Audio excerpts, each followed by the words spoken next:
So hi అండి అందరికీ welcome to stove Sarathi new YouTube channel.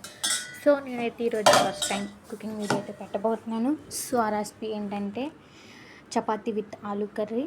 So కొంతమంది ఏం చేస్తూ ఉంటారంటే చపాతీ పిండిని అప్పటికప్పుడు కలుపుకొని చేసేస్తూ ఉంటారు. సో దానివల్ల చపాతీ అనేది గట్టిగా వస్తుంది తప్పితే సాఫ్ట్గా మెత్తగా అయితే రాదు. అండ్ అలాగే ఒక పొర మీద చేసి కాల్చితే మాత్రం చాలా గట్టిగా ఉంటాయి. సో నేను చేస్తున్నాను చూడండి, 2 పొరలతో.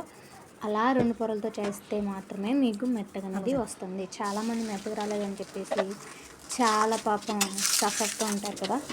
సో 2 మటల మీద చేస్తే సాఫ్ట్గా వస్తాయి. అండ్ ఇంకొకటి చపాతీ పిండి అనేది ముందుగానే కలుపుకొని 1 గంట తర్వాతే మీరు చపాతీ అనేది చేసుకోవాలి.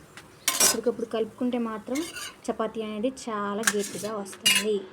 సో మీరు కూడా ట్రై చేసి నేను చెప్పింది మీకు దొంచుతుందా లేదా అనేది నాకు మాత్రం కామెంట్ సెక్షన్లో కామెంట్ చేయండి.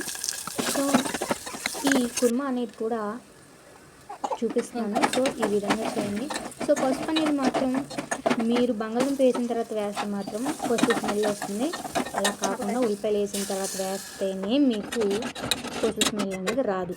సో అదంతా అయిపోయిన తర్వాత మీకు దగ్గర ఉన్నది మైదా అయితే మైదా, శనగపిండి అయితే శనగపిండి కొంచెం వేసుకొని, మరీ ఎక్కువ వేస్తే మాత్రం థిక్గా అవుతుంది.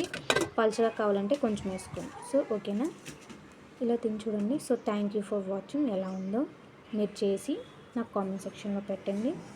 మెత్తగా సాఫ్ట్గా వస్తాయి. సో ఇలా ట్రై చేయండి. Thank you for watching.